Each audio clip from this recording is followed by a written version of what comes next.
Hello friends, welcome back to the GAN Simplify YouTube channel. Welcome to the Eenadu daily news analysis. ఈరోజు అనగా 12 September 2024 గాను వార్తల్లో నిలిచినటువంటి regional, national మరియు international న్యూస్లను రాబోయే competitive ఎగ్జామ్స్ని దృష్టిలో పెట్టుకొని మీ ముందుకు తీసుకురావడం అయితే ఇందులో ఫస్ట్ న్యూస్ వచ్చేసి అంతర్జాతీయంగా చూసినట్టయితే చిరునవ్వుతో చెలరేగిన హారిస్, గుక్కు తిప్పుకోలేకపోయిన ట్రంప్, అమెరికా అధ్యక్ష ఎన్నికల చర్చలో కమలదే పై చేయి, పలు అంశాలపై విస్పష్ట వైఖరి, స్పందించలేక వ్యక్తిగత దాడికి దిగిన మాజీ అధ్యక్షుడు డొనాల్డ్ ట్రంప్. ఇకపోతే ఈ అమెరికాకు సంబంధించి మనం ఎందుకు చదవాలంటే, మన భారతదేశం అంతర్జాతీయంగా ఎదగాలంటే ప్రపంచంలో ఇప్పుడు చూసినట్టయితే డెవలప్డ్ నేషన్స్ మరియు డెవలపింగ్ నేషన్స్ ఉన్నాయి. మన భారతదేశం అనేది డెవలపింగ్ నేషన్, అమెరికా అనేది డెవలప్డ్ నేషన్. మరియు అదేవిధంగా అంతర్జాతీయంగా మార్కెట్లో అమెరికా డాలర్కి ఉన్నటువంటి పవర్ మనందరికీ తెలిసిన విషయమే. అండ్ అదేవిధంగా గత కొన్ని సంవత్సరాలుగా భారతదేశం మరియు అమెరికాల మధ్య మంచి సత్సంబంధాలు అయితే చూసుకోవచ్చు. ఈ విధంగా ఫర్దర్ మన దేశ అభివృద్ధి చెందాలంటే ఇతర దేశాలతో వ్యాపార సంబంధాలను అయితే పెంచుకోవాలి. సో అదే పనిగా అమెరికాతో మనం చేస్తున్న వ్యాపారాలు మనకు లాభం తెచ్చిపెట్టేవిగా ఉన్నాయి. చైనా మరియు రష్యాలతో కంపేర్ చేస్తే మనం ట్రేడ్ డెఫిసిట్లోకి వెళ్తాం. అంటే తక్కువ ఎక్స్పోర్ట్ చేసి ఎక్కువ చైనా మరియు రష్యాలతో ఇంపోర్ట్ చేసుకుంటాం. సో ఇక్కడ అమెరికా వరకు వచ్చేసరికి మనం ఎక్కువ మొత్తంలో ఎక్స్పోర్ట్ చేస్తుంటాం. సో ఈ విధమైన సత్సంబంధాలు మన రెండు దేశాల మధ్య ఉండాలంటే ఇది ప్రెసిడెంట్స్ మరియు ప్రైమ్ మినిస్టర్ల మధ్య మంచి సంబంధాలు కలిగి ఉండాలి. ఇప్పుడు అమెరికాలో ప్రెసిడెంట్స్ ఎలక్షన్స్ అయితే జరగబోతున్నాయి. అందులో రిపబ్లికన్ మన భారతదేశంలో ఏ విధంగా అయితే భారతీయ జనతా పార్టీ, కాంగ్రెస్ పార్టీ మరియు ఇతర పార్టీలు ఉంటాయో అదేవిధంగా అక్కడ కూడా రిపబ్లికన్ పార్టీ మరియు డెమోక్రటిక్ పార్టీ మరి ఇతర పార్టీలు కూడా ఉన్నాయి. డొనాల్డ్ ట్రంప్ రిపబ్లికన్ పార్టీ నుంచి పోటీ చేయడం జరుగుతుంది మరియు కమలా హ్యారిస్ గారు డెమోక్రటిక్ పార్టీ నుంచి పోటీ చేయడం అయితే జరుగుతుంది. వీరిద్దరి మధ్య కొన్ని ముఖ్యమైన అంశాలపై వాదన అయితే జరిగింది. అందులో ముఖ్యంగా ట్రంప్ మరియు హ్యారిస్ ఎలక్షన్ మేనిఫెస్టో చూసినట్టయితే అందులో ట్రంప్ వచ్చేసి అబార్షన్ల హక్కుపై నిర్ణయాన్ని రాష్ట్రాలకే వదిలేస్తాం, పన్నులను గణనీయంగా తగ్గిస్తాం, గతంలో మాదిరి గొప్ప ఆర్థిక వ్యవస్థను తీసుకొస్తా, వాణిజ్యంలో మిత్రదేశాల మోసాన్ని అడ్డుకునేందుకు దిగుమతి సుంకాలను పెంచుతా, రష్యా యుక్రెయిన్ల మధ్య యుద్ధాన్ని ముగిస్తా అంటూ ఈ ట్రంప్ మేనిఫెస్టోలో మెన్షన్ చేయడం అయితే జరిగింది. ఇకపోతే హ్యారిస్ చూసినట్టయితే కేంద్ర ప్రభుత్వ గ్యారంటీతో అబార్షన్ హక్కును తీసుకొస్తా, మధ్యతరగతికి పన్నుల నుంచి ఉపశమనం కల్పించేందుకు ప్రయత్నిస్తాం, ఆరోగ్య సేవలను అందరికీ అందుబాటులోకి తీసుకొస్తాం మరియు ప్లాస్టిక్ స్ట్రాల నిషేధంపై ముందుకు సాగుతా అని చెప్పేసి ఈమె చెప్పడం అయితే జరుగుతుంది. ఈ విధంగా ఈ ప్రెసిడెన్షియల్ ఎలక్షన్ అయితే అమెరికాలో జరుగుతుంది. నెక్స్ట్ న్యూస్ చూసినట్టయితే బుదాపెస్ట్లో జరుగుతున్నటువంటి చెస్ ఒలింపియాడ్లో భారత్ ఆటగాళ్లు శుభారంభం చేశారు. ఇందులో పురుషులు, మహిళల జట్లు మొదటి రోజే ఘన విజయాలను సాధిస్తున్నాయి. నెక్స్ట్ న్యూస్ చూసినట్టయితే బయోసెక్యూర్ యాక్ట్తో మనకెంత మేలు, చైనా లక్ష్యంగా అమెరికా కొత్త చట్టం ఇది మరియు మన కాంట్రాక్ట్ తయారీ ఔషధ కంపెనీలకు సానుకూలం. ఈ బయోసెక్యూర్ యాక్ట్ అనేది అమెరికా ప్రభుత్వం తీసుకొస్తున్న ఒక కొత్త చట్టం మన భారతదేశంలో ఔషధ పరిశ్రమ వర్గాల్లో ప్రధాన చర్చనీయాంశంగా మారింది. ఎందుకంటే ఈ మెడికల్ ఫీల్డ్కి సంబంధించినటువంటి అనేక ఔషధాలు ఎక్కువ మొత్తంలో చైనా అనేది ఎక్స్పోర్ట్ చేస్తుంది. సో అదే పనిగా అమెరికా కూడా చైనా నుండే ఎక్కువ మొత్తంలో ఈ ఔషధ మిశ్రమాలను ఇంపోర్ట్ చేసుకోవడం అయితే జరుగుతుంది. వాటిపై ఈ బయోసెక్యూర్ యాక్ట్తో చైనా యొక్క 5 కంపెనీలను రద్దు చేయబోతుంది. ఈ విధంగా రద్దు చేసిన స్థానంలో రానున్న రోజుల్లో మన భారతదేశం నుంచి అనేక ఔషధ కంపెనీలకు అవకాశాలు లభిస్తాయని చెప్పేసి ఇక్కడ చెప్పుకోవచ్చు. అందులో మన తెలుగు రాష్ట్రాలకు సంబంధించిన కొన్ని కంపెనీలు కూడా ఇందులో చేరబోతున్నాయి. నెక్స్ట్ న్యూస్ చూసినట్టయితే పాక్లో బలూచ్ బగబగలు. మన భారతదేశంతో పాకిస్తాన్ వారు 1947 నుంచి అనేక ఉగ్రదాడులకైతే పాల్పడ్డారు. నేడు ఆర్థికంగా మరియు పరిపాలన పరంగా పాకిస్తాన్ అయితే విఫలమవడం జరిగింది. సో ఇదే పనిగా పాకిస్తాన్ భూభాగంతో సంబంధం ఉన్నటువంటి పాకిస్తాన్లో ఉన్నటువంటి బెలూచిస్తాన్ ప్రజలు గవర్నమెంట్కు వ్యతిరేకంగా అనేక దాడులలో పాల్గొంటున్నారు.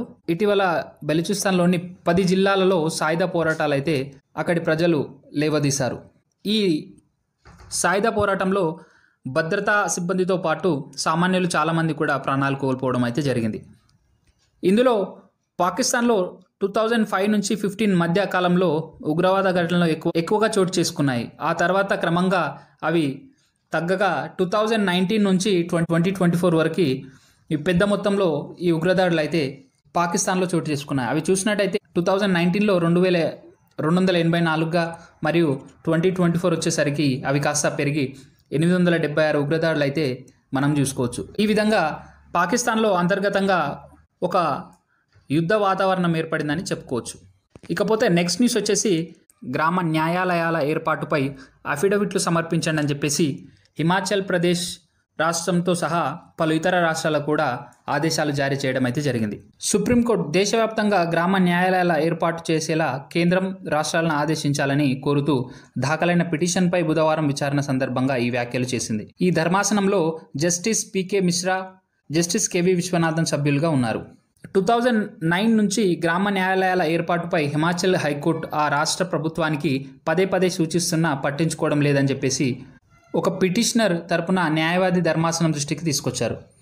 దీనితో మన సుప్రీంకోర్టులో పేరుకుపోయినటువంటి కేసులను తగ్గించడానికి మరియు కొత్త కేసులకు సరైన సమయంలో విచారణ జరిగి వారికి న్యాయం చేకూర్చాలని చెప్పేసి సుప్రీంకోర్టు ఈ వినూత్నమైన నిర్ణయాన్ని అయితే తీసుకోవడం జరిగింది. రానున్న రోజుల్లో గ్రామ న్యాయాలయాల ఏర్పాటు అయితే జరగబోతుంది. నెక్స్ట్ న్యూస్ చూసినట్టయితే నిత్యగుండంగా మారిన మణిపూర్లో గత కొన్ని రోజులుగా మళ్ళీ స్టూడెంట్ ప్రొటెస్ట్ అయితే మనం చూసుకోవచ్చు. 2023లో ప్రారంభమైనటువంటి ఈ ప్రొటెస్ట్ కొన్ని రోజుల ముందు మళ్ళీ ఉద్రిక్త స్థితిలోకి రావడం జరిగింది. దీనికి ముఖ్య కారణం చూసినట్టయితే అక్కడ ఉన్నటువంటి కుకీ మరియు మైథీ కమ్యూనిటీల మధ్య ఒక ఘర్షణగా చెప్పుకోవచ్చు. అది రిజర్వేషన్ ఆధారంగా చేసుకొని ఆ రెండు కమ్యూనిటీల మధ్య అల్లర్లు అయితే జరిగాయి.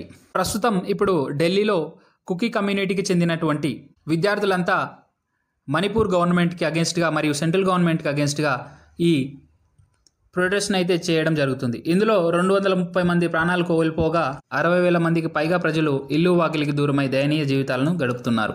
నెక్స్ట్ న్యూస్ చూసినట్టయితే తెలంగాణ సాయుధ పోరాట వార్షికోత్సవాలు ప్రారంభమయ్యాయి.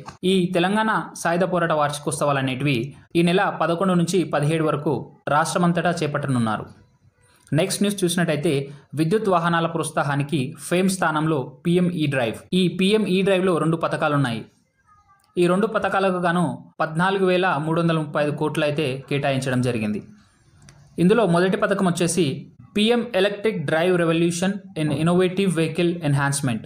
PM E-డ్రైవ్ పథకానికి గాను 10,900 కోట్లు కేటాయించారు. అదేవిధంగా ఇది 2 ఏళ్ల పాటు అమల్లో ఉంటుంది.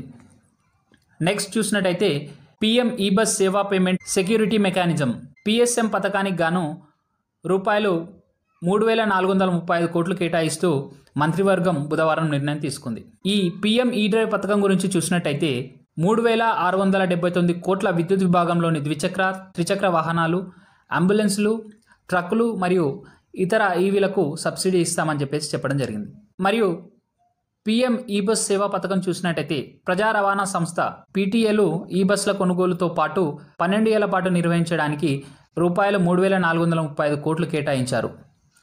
2024-25 నుంచి 28-29 మధ్య 38,000 ఈ బస్సులు రోడ్లపైకి రావడానికి ఈ నిధులు ఉపయోగపడుతున్నాయి. నెక్స్ట్ న్యూస్ వచ్చేసి 2030 నాటికి రూపాయలు 41.50 లక్షల కోట్లకు ఎలక్ట్రానిక్ ఉత్పత్తిపై ప్రధాని మోడీ 60 లక్షల ఉద్యోగాల సృష్టికి వీలవుతుందని చెప్పేసి ప్రధానమంత్రి మోడీ గారు చెప్పడం అయితే జరిగింది.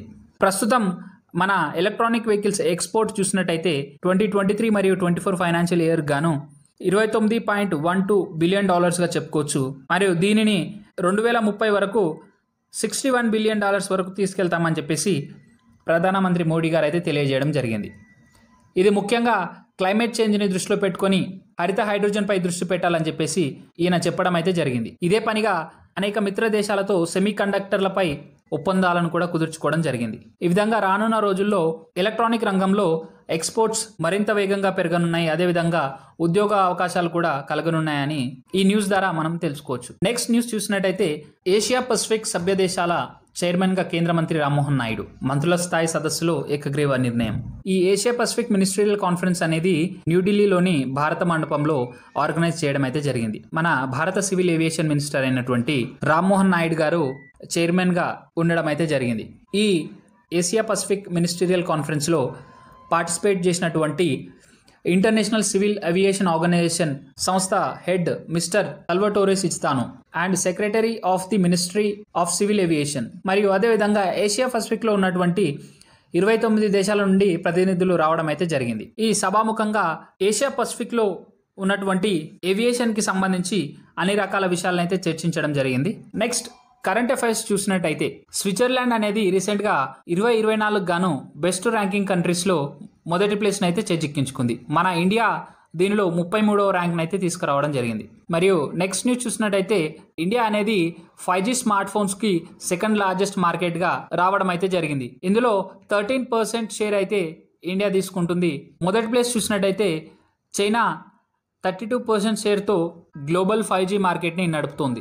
నెక్స్ట్ న్యూస్ చూసినట్టయితే union home minister and minister of cooperation Amit Shah గారు చైర్పర్సన్ ఆఫ్ ది పార్లమెంటరీ కమిటీకి రీఎలెక్ట్ అయితే అవ్వడం అయితే జరిగింది. ఈయన పూర్వం 2019 నుంచి 2024 వరకు చైర్పర్సన్ ఆఫ్ ది కమిటీగా 2019 నుంచి 2024 వరకు చైర్పర్సన్ ఆఫ్ ది కమిటీగా పనిచేయడం అయితే జరిగింది. సో నెక్స్ట్ చూసినట్టయితే ఇండియన్ ఎయిర్ ఫోర్స్ మరియు ఆర్మీ కలిసి 9 సెప్టెంబర్ 2024న ఒక ఒప్పందం అయితే చేసుకోవడం జరిగింది. ఈ ఒప్పందం వచ్చేసి గతిశక్తి విశ్వవిద్యాలయం మీద చేయడం అయితే జరిగింది. ఈ ఒప్పందం అనేది ప్రజెంట్ డిఫెన్స్ మినిస్టర్ అయినటువంటి రాజ్నాథ్ సింగ్ గారు మరియు రైల్వే మినిస్టర్ అయినటువంటి అశ్వని వైష్ణవ్ గారి ఆధ్వర్యంలో జరిగింది.